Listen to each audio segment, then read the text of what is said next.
Buenas tardes, mi nombre es Alonso López, soy licenciado en Derecho, egresado por la Facultad de Derecho de la Universidad Autónoma de Chihuahua y voy a hablarles del derecho distinto a lo que les han enseñado, no solo como un cúmulo de códigos o un juego de instituciones abstractas, sino como algo vivo, como una fuerza que regula, estructura y transforma a la sociedad. Y para entender esa fuerza, propongo un concepto que integra su origen, su legitimidad y su aplicación. Para mí el derecho es la creación, razonamiento y aplicación de un conjunto de mandatos expedidos y respaldados por el poder del Estado y de la sociedad.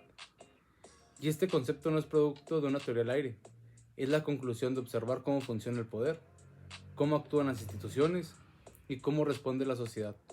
Es mirar la historia de nuestra constitución, de nuestro país, de nuestras leyes y de nuestras revoluciones sociales. Pensemos por un momento cómo nace y de dónde nace la Constitución de 1917. No nace del escritorio de un legislador, nace del clamor de un pueblo en armas, de una sociedad que exigía justicia, tierra y libertad. Nace del conflicto, pero también del consenso. Por eso, cuando hablo del derecho, hablo de algo que no solo es técnico, sino profundamente político, social y racional. El derecho no es un fenómeno neutro, tiene raíces en la voluntad del poder, pero necesita del respaldo social para existir y del pensamiento jurídico para sobrevivir. En este video quiero mostrarte por qué este concepto no solo es más completo, sino más fiel a la realidad, y por qué, si aspiramos a una justicia verdadera, necesitamos entender el derecho así, como creación, como razonamiento, como aplicación. No basta con tener leyes, hay que saber de dónde vienen, cómo se piensan y cómo se usan. Cuando digo que el derecho es la creación de mandatos, no me refiero solamente a leyes escritas en papel. Es un mandato más amplio. Es una expresión del poder, con la intención de ser obedecida. Es una orden con fuerza jurídica, una disposición que genera consecuencias. La ley es un mandato, sí, pero también lo es una sentencia judicial, un reglamento interno, incluso una disposición administrativa. Todo lo que se expide con autoridad y busca ser aplicado forma parte de este universo jurídico. ¿Y quién crea esos mandatos? Aquí viene lo central, no solo el Estado. El legislador no actúa en vacío. Actúa porque la sociedad presiona, propone, exige y se le votó para que llegara ahí.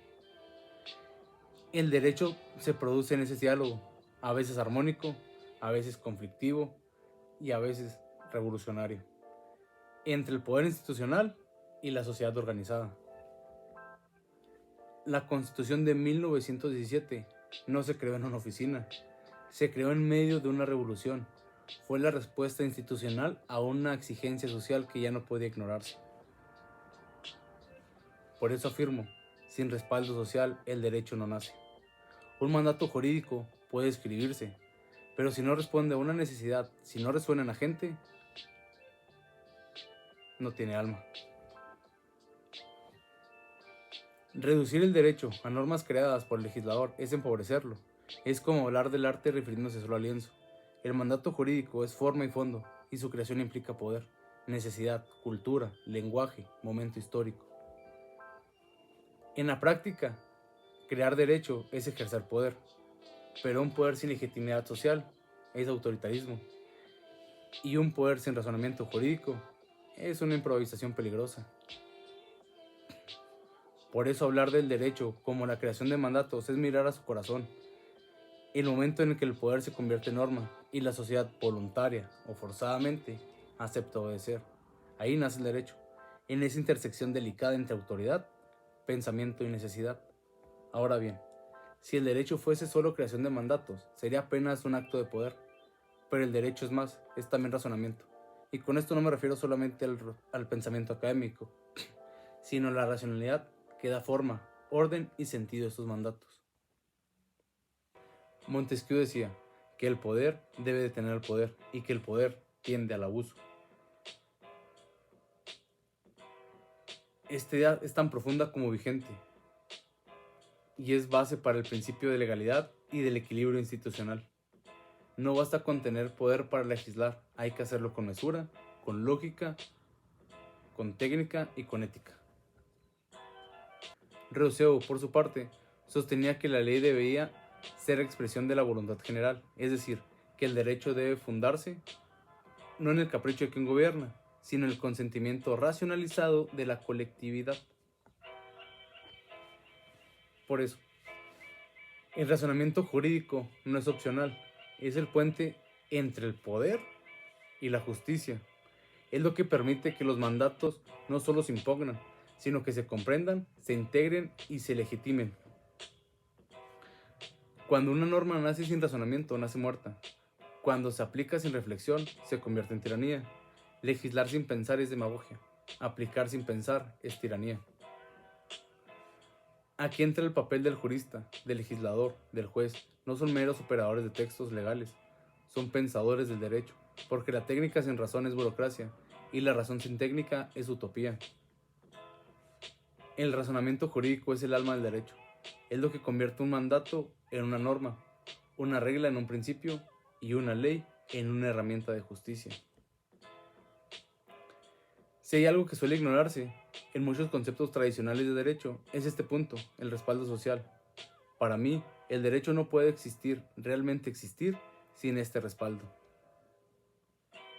El derecho no nace del aire, tampoco basta con que lo cree el legislador o lo dicte una autoridad. Debe haber una sociedad dispuesta a acatarlo, a defenderlo y a exigirlo. Y esto no solo es una reflexión filosófica, México lo demuestra con la Constitución de 1917. No fue un acto solamente técnico, fue un acto político y social. El movimiento revolucionario no solo dio origen a un nuevo marco legal, le dio legitimidad. Y como dijo Rousseau, una ley que no representa la voluntad general es una imposición, no un derecho. Por eso, sin respaldo social, el derecho se convierte en letra muerta o en tiranía. Hay quienes dicen que la sociedad es amorfa, que no tiene voluntad clara. Yo respondo, la sociedad no es amorfa, es plural, y de esa pluralidad surge el equilibrio, la presión, el acuerdo o el conflicto que obliga al derecho a evolucionar. Cada vez que el derecho ha sido reconocido, desde el voto hasta la libertad sindical o la igualdad de género, ha sido por presión social. La norma llega después, el mandato se redacta después, pero nace de la exigencia del pueblo. Por eso sostengo que el derecho debe ser respaldado por la sociedad, no por romanticismo, sino por eficiencia, porque una ley sin respaldo es una norma vacía, y una justicia sin participación social no es justicia, es dominación.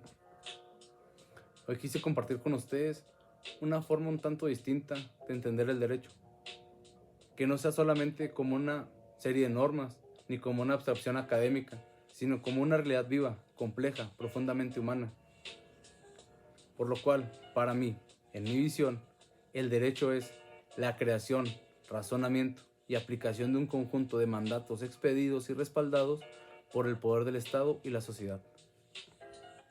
Creación porque hay voluntad política, hay estructura normativa, hay instituciones. Razonamiento, porque no todo lo que puede hacerse debe hacerse. La racionalidad jurídica da sentido y límite al poder. Y aplicación, porque el derecho cobra vida solo cuando se ejerce, se defiende y se garantiza. Y por supuesto, respaldo social, porque ninguna ley puede funcionar si no es asumida, aceptada o incluso disputada por el pueblo que debe obedecerla. No debemos permitir que el derecho se reduzca a burocracia, ni que el poder de legislar o juzgar se ejerza sin conciencia. No podemos dejar que el derecho se transforme en un arma de poder, en lugar de un instrumento de justicia. Los abogados, los legisladores, los jueces, los ciudadanos, todos tenemos una responsabilidad y es pensar el derecho, no solo usarlo. Porque si no lo pensamos, lo perdemos. Y si lo perdemos, lo que queda no es derecho, es imposición. Espero te haya gustado hasta aquí la explicación. Continuaré subiendo videos. Que tengas un buen día. Gracias.